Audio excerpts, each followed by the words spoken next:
You woke up one day and you were already here. You don't remember your first breath. You don't remember the first time you opened your eyes. You don't remember the moment you became conscious, and that's strange, isn't it? Because those were the most important moments of your entire life. The day you were born should be burned into your memory like a scar. But it's not. It's gone. Completely erased. You might think it's because you were too young, that your brain wasn't developed enough, and you'd be half right. But the real answer is far stranger. Your brain was working just fine when you were born. You were learning. You were remembering. You were storing information every single day. But then something happened.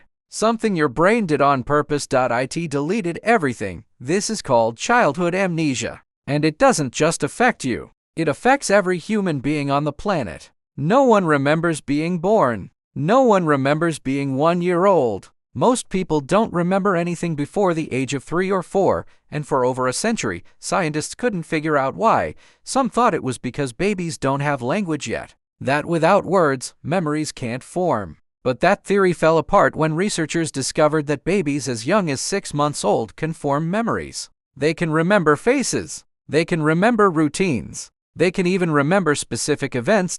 So the memories are there. They're being made. They're being stored. But then they vanished. In 2014, a neuroscientist named Paul Frankland at the Hospital for Sick Children in Toronto ran an experiment. He wasn't studying humans. He was studying mice. But what he discovered changed everything. Frankland found that young mice could remember things. They could learn a maze. They could remember where danger was. But after a few weeks, those memories disappeared completely. Even though the mice had learned the information, even though the memory had been stored, it was gone. And the reason wasn't that the memory decayed. It was that new brain cells were being born. Your brain doesn't stop growing when you're born. It explodes. In the first few years of life, your brain is generating hundreds of thousands of new neurons every single day. It's building new connections. It's wiring itself to survive in the world, but every time a new neuron is born, it has to integrate into the existing network. And when it does, it disrupts the old pathways.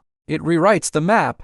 The memories that were stored in those old pathways get scrambled, overwritten, or erased entirely. Frankland tested this. He took adult mice and artificially increased the rate of neuron growth in their brains. And suddenly, those adult mice started forgetting things they used to remember. The new neurons were erasing the old memories. Then he did the opposite. He took baby mice and slowed down their neuron growth. And those baby mice retained memories far longer than they should have. The conclusion was clear. Your brain isn't deleting your early memories because it's broken. It's deleting them because it's growing. A researcher named Patricia Bauer at Emory University studied this in children. She showed that kids as young as 3 can remember specific events. They can tell you what happened at their birthday party. They can describe a trip to the zoo. But if you ask them about that same event 2 years later, it's gone. Their brain didn't lose the ability to remember. It just prioritized growth over preservation. Because here's the thing. Your infant brain doesn't need to remember being born.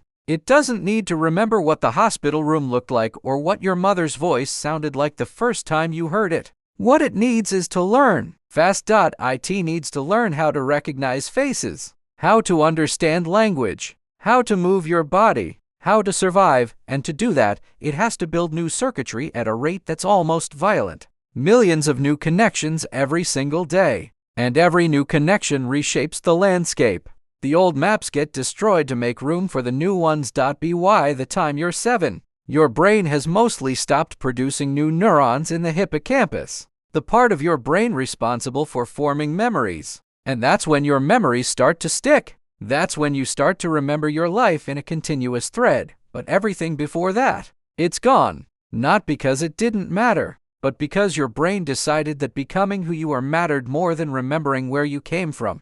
There's a philosopher named Thomas Suddendorf who studies this. He argues that childhood amnesia might actually be an evolutionary advantage. Because if you remembered everything from infancy, your brain would be cluttered with useless information. You'd remember every ceiling you stared at, every diaper change, every moment of confusion. Instead, your brain gives you a clean slate. It lets you build your identity from the moment you can actually understand the world. But here's the strange part. Even though you don't remember being born, your body does. Researchers have found that people who experience trauma during birth complications, stress, oxygen deprivation often show signs of that trauma later in life, not as a memory, but as a physical response. Heightened anxiety, difficulty with attachment, a nervous system that's wired for danger your conscious mind doesn't remember, but your body never forgot. So the next time you try to think back to your earliest memory, and you hit that wall, that empty space where your first years should be, don't think of it as loss, think of it as evidence that your brain was so busy building you, so focused on turning you into a thinking, learning, surviving human being, that it didn't have time to keep a record. You don't remember waking up, but you woke up anyway, and your brain made sure that everything that came after mattered more than everything that came before. If you liked the video, make sure to subscribe to my channel.